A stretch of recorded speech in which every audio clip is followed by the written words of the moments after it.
শুভ সকাল বন্ধুরা, বাপি নিয়ে চলে এসেছে চিংড়ি মাছ। আর মা চিংড়ি মাছ দিয়ে বানাবে মালাইকারি। আর মায়ের হাতে চিংড়ি মাছের মালাইকারিটা জাস্ট ওয়াও। আর ইনি মহারাজ আমার নতুন নাইটি পরে দেখছে যে ঠিকঠাক আছে নাকি। বাবা, ওনার চেয়ে অনেক দায়িত্ব। আর এই হলো আমাদের ঠাকুর, যাকে ছাড়া তো আমি কিছু ভাবতেও পারি না, যার জন্যই হয়তো আমার আজকে অস্তিত্বটা আছে, যাকে ছাড়া আমার একটা মুহূর্তও চলে না।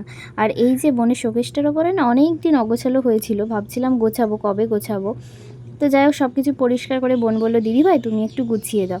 কারণ সাজানো গোছানোর ব্যাপারে সবাই আমাকে খুব প্রেফার করে। বোনও কিন্তু খুব সুন্দর গোছায়। এবার দেখো, ও তো ছোটো, আমি ওর থেকে একটু বেশি ভালো জানি। তো সেই হিসাবে আমি গুছিয়ে দিলাম। কেমন হয়েছে একটু জানিও তো। আর দেখো, বিকেলবেলা দেখছি ভালোই মেঘ করেছে, প্রচুর বৃষ্টি হয়েছে যাই বলো।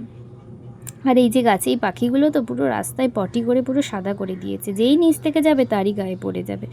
আর যে বলছিলাম না মেলা থেকে কিনেছি, এই যে এই গজরাগুলো কিনেছি, এগুলো তো অনেকে মাথায় ইউজ করো।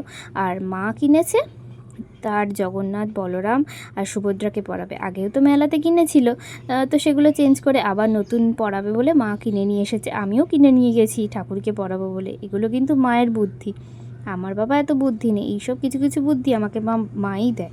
আর এই যে এই প্লেটগুলো কিনেছি, কেন বলো তো, ভালো করে ইউজ করতে পারবো, মানে কিছু গুছিয়ে রাখবো বা কাউকে কিছু দেবো, রাফ ইউজ ভালোই করতে পারবো।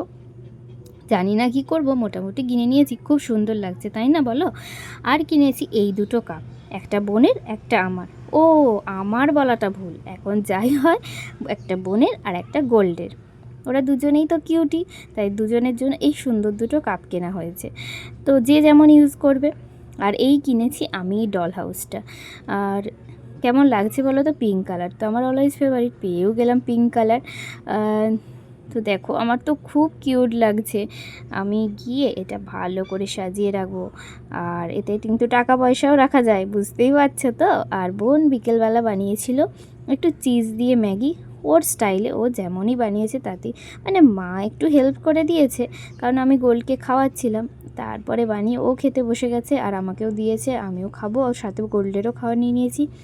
মা তো এদিকে সন্ধে দেখাচ্ছে। আর দেখছো কেমন বৃষ্টি হয়েছে, এই যে মায়ের সন্ধে দেখানো হয়ে গেছে।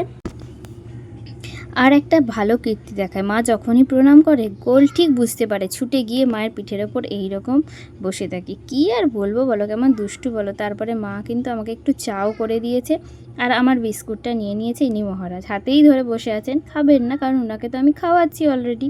আর তারপরে দেখি বরমশাই আবার হঠাৎ করে নিয়ে এসেছে প্যান ফ্রাইড মোমো, যেটা তো আমাদের ভীষণ ভালো লাগে। কিন্তু যতই যা বাইরে খাই, সত্যি কথা বলতে কি, আমার বরমশার মতো প্যান ফ্রাইড মোমো কেউ বানাতে পারবে না। সত্যি কথা দারুণ বানায়। তো এটাও খারাপ ছিল না, এটাও ভালো ছিল। আর তার সাথে এনেছিল ভেজ মোমো, যেটা মায়ের জন্য।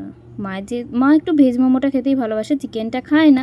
কিন্তু মায়ের তো শুক্রবার, মা খাবে না, তাই আমাদেরই পেটে সবটাই গেল। আর তারপরে বানিয়ে নিলাম আমার আর বরমশাইয়ের জন্য গ্রিন টি ছাড়া কিন্তু আমার একদিনও চলে না, গ্রিন টি আমাকে খেতে পারে। আর এই মহারাজের তো হঠাৎ করে কি একটা বায়না করতে করতে মেঝেতে শুয়ে পড়েছে, আর দিয়ে এই রকম অঙ্গভঙ্গি করছে। আর বলো কেন, একটু একটু দুষ্টু কিন্তু হয়েছে, যাই বলো। আর তারপরে বরমশাই বলছে, আমি বেশি খাবো না, আমাকে 2 পিস দাও। আর এই যে ওই রুম থেকে চেয়ার নিয়ে চলে আসছে, তাই বরমশাইকে দিলাম 2 পিস মোমো। আবার মাথায় এলো যে আমি যদি একটু অন্যরকম সাজাই, সেই জন্য দেখো সেই প্লেটগুলো দিয়ে আমি সাজিয়ে নিয়েছি, যাতে এই জিনিসগুলো সরিয়ে পরিষ্কার করে রাখতে একটু সুবিধা হয়। প্রচুর তো ধুলো, যতই সাজিয়ে রাখো তাকে পরিষ্কারও তো করতে হবে, তাই সেই ভেবেই আমি এই রকম করে